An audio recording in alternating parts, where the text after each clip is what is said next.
Assalamualaikum. Hai guys, hari ini saya akan membahas mengenai kebutuhan air minum pada penderita sakit ginjal.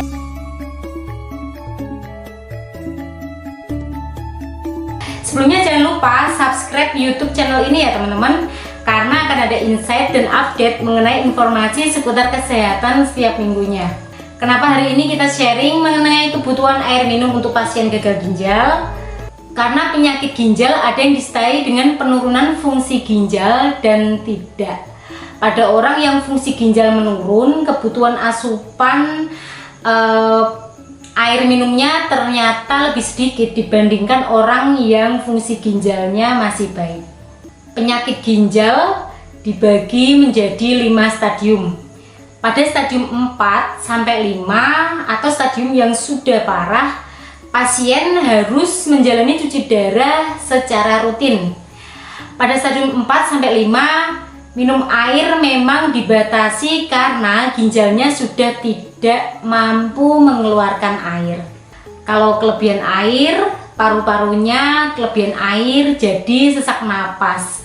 Sementara itu pada stadium 1 sampai 3, asupan air sebenarnya tidak terlalu berbeda dengan kebutuhan sehari-hari. Menurut penelitian, dengan asupan air yang cukup justru malah menghambat laju penyakit ginjal kronis. Cara mudah menghitung kebutuhan air bagi mereka yang sakit ginjal stadium 1 sampai 5 adalah dengan menghitung jumlah urin. Jumlah kencingnya dihitung ya teman-teman. Jadi ditambah 600 ml. Misalnya nih ya, urin 2000 ml atau 2 liter, jadi kebutuhan air perharinya 2,6 liter atau 2600 ml. Pasien ginjal stadium 4 sampai 5, pengeluaran urinnya tentu akan lebih sedikit. Dengan begitu asupan yang dibutuhkan juga tidak terlalu banyak. Pada pasien ginjal stadium 5, produksi urin biasanya tidak lebih dari 600 ml, maka kebutuhan air minumnya kurang dari 2 liter per hari.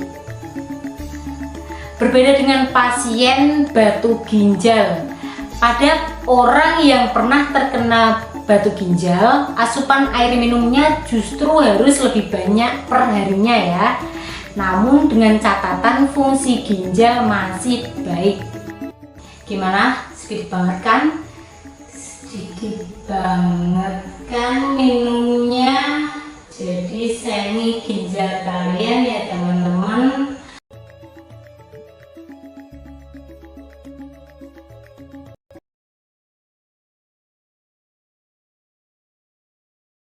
Pada pasien dengan penyakit ginjal kronis, kelebihan asupan cairan akan menyebabkan bengkak pada bagian tubuh karena ketidakmampuan ginjal mengeluarkan cairan, karena ginjalnya sudah tidak berfungsi ya teman-teman. Jadi harus membatasi asupan air minum. Oleh karena itu dilakukan hemodialisa atau cuci darah dan pembatasan asupan cairan. Rasa haus memang merupakan masalah yang sering dijumpai pada pasien hemodialisis dengan pembatasan cairan. Namun ada beberapa cara yang bisa dilakukan untuk membantu mengurangi rasa haus. Yang pertama adalah teman-teman harus menghindari makanan dengan rasa asin dan rasa pedas. Lakukan pembatasan asupan garam dalam makanan sehari-hari, biasanya sekitar 3 gram per hari. Rasa asin dan rasa pedas akan meningkatkan rasa haus. Kemudian biasakan untuk membaca label kandungan zat gizi pada makanan yang dibeli agar bisa diketahui berapa kandungan garam dalam makanan tersebut, seperti pada saus kecap, sosis, dan lain sebagainya. Makanlah buah dan sayur sesuai dengan jumlah yang sudah ditentukan oleh tim medis dalam perencanaan diet sehari-hari, karena pada pasien hemodialisis dengan kadar kalium yang cukup tinggi, sayur dan buah juga harus dibatasi dan diolah dengan cara tertentu. Lakukan perencanaan dan pembagian cairan yang akan dikonsumsi dalam sehari. Misalnya nih, jika dibatasi dalam sehari itu 1 liter atau 1000 ml, dapat dibagi dalam 6 kali minum dengan pembagian sebagai berikut. Sarapan sekitar 150 ml, snack pagi 100 ml, makan siang 250 ml, snack sore 100 ml, makan malam 150 ml, dan snack malam 100 ml. Sisanya sekitar 150 ml didapat dari makanan baik berupa sayuran, buah-buahan, snack, dan lain sebagainya.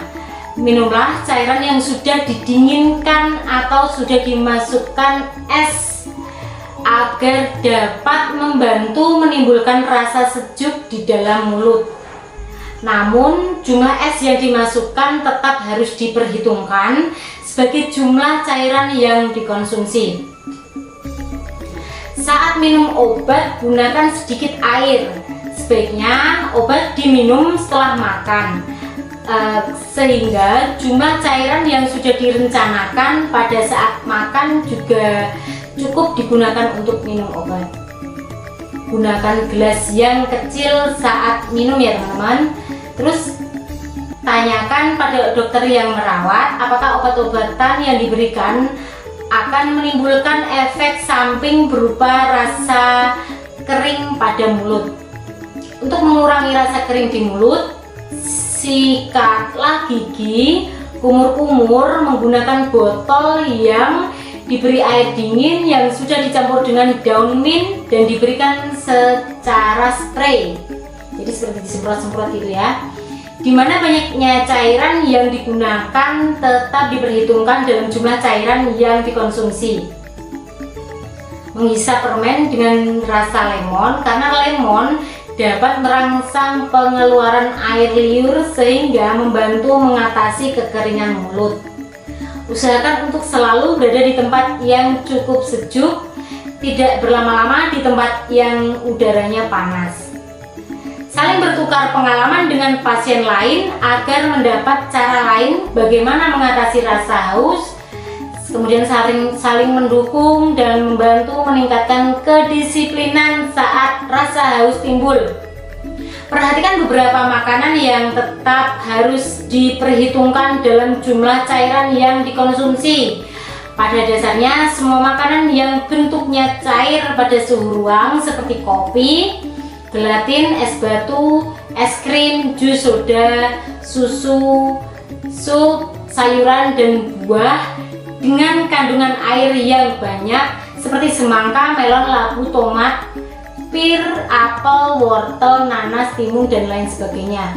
Contoh, sayuran dan buah-buahan yang kandungan airnya dapat diabaikan seperti kol atau obis, kentang, brokoli, ceri, terong, seledri, dan lain sebagainya. Selamat mencoba, semoga berhasil mengatasi rasa haus yang teman-teman alami, dan tetap semangat ya, serta sehat menjalani hemodialisis. Jika terlalu banyak air yang diminum akan menimbulkan bengkak di bagian tubuh tertentu ya teman-teman. Oke teman-teman, that's all from me. Let me know what do you think. Kalian boleh komen di bawah mengenai topik ini ya. Menurut kalian seberapa penting sih pengaturan air minum pada penyakit ginjal pada seseorang yang didiagnosis gagal ginjal? Kalau buat saya penting banget ya. Jadi you have to know cara mudah menentukan kebutuhan air minum, oke ya.